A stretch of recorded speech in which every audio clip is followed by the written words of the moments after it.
Hello and welcome back. We promised you now a sneak peek from the world of sports, and sports it is. Now, the group stage of Euro 2024 has ended and we have some surprises. There's some underdogs that have emerged, but what are they and what are the intricacies of Euro 2024? Well, we are joined now by Jon Carter for the latest. Well, nice to be here. So first of all, I think you mentioned dark horses. Now, the most interesting story is definitely Georgia. So last night they were facing Portugal and they defeated them 2-0, which was a real turn up for the books. You know, despite the fact that Portugal were putting out their reserves, you know, we have to remember Georgia, small nation, and their first ever time at a major tournament. It was the lowest ranked team, right, in Euro 2024? Good point, yeah. And in fact, I think last night's win for Georgia was the greatest disparity between ranked nations. So I think Georgia maybe 74th before this tournament and Portugal 5th or 6th, something like that. It's a huge difference between the two. And so it's a remarkable achievement that they've made it to the knockout phases. And on top of that, what usually happens when we have these very small nations debuting these tournaments, we have a situation where they play very defensively and they really shut up shop, and not in the case of Georgia. They're quite open, they play predominantly on the front foot, and they have some truly outstanding players. Forgive me for the pronunciations, Georgian viewers, but Kvaratskhelia was unbelievable last night. Absolutely fantastic player, plays for Napoli. Mikotadze, who partners him in attack, was also superb. He's now the top scorer at the tournament with 3. And in Mamardashvili, I think they have the best goalkeeper in the tournament. Enormous guy, plays for Valencia, and he was superb last night. Would you say it also had a significance due to the fact that Georgians are going through a difficult period politically? Also, there have been demonstrations concerning the so-called Russian law. People were taking to the streets. This law was pushed through ultimately. So this particular event has given them something to cheer for, right? Something to be happy about. Once again, to take to the streets, but this time in a display of happiness and not of, anger and fury. Absolutely, yeah. So, I mean, I think we saw the scenes just earlier where, people are absolutely delighted. And you could see it inside the stadium. I mean, the noise they were making was phenomenal. And, I mean, this has really actually been a mark of this tournament, has been the interaction from the fans, the noise and the atmosphere they're creating. Because if we remember back to 2021, which was the previous tournament, this was kind of a bit of a mess because it was spread across different areas. A lot of it ended up in England.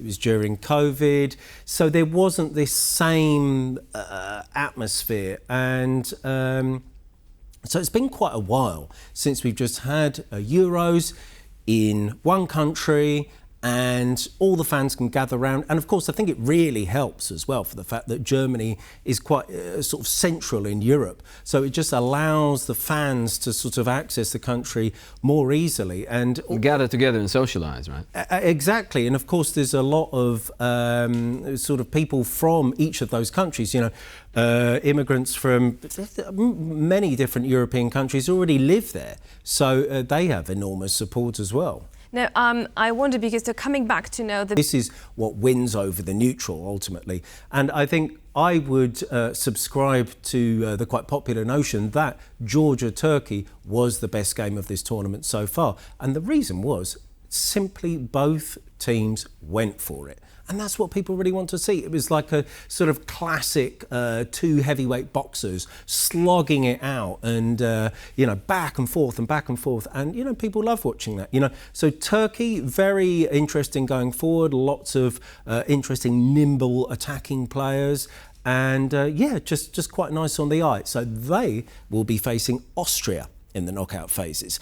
And again, I have to sing the praises of their team because they have looked superb. And I would say that there's something a little bit similar actually in Georgia and Austria, in so much as they both kind of adopt strategies which I would say are more commonly seen amongst club sides. So the key for Austria is very much that the Austrian players, many of them came through the Austrian Bundesliga, and many of them now play in the German Bundesliga. And you can really see that reflected in the way they play. So it's this high pressing, fast transition game. And once you can adopt a similar strategy to that of a club level team, it's really reflected in the way the team plays. Very cohesive, good understanding between the players. And Georgia do something similar. They have this good understanding, they understand their role within the team.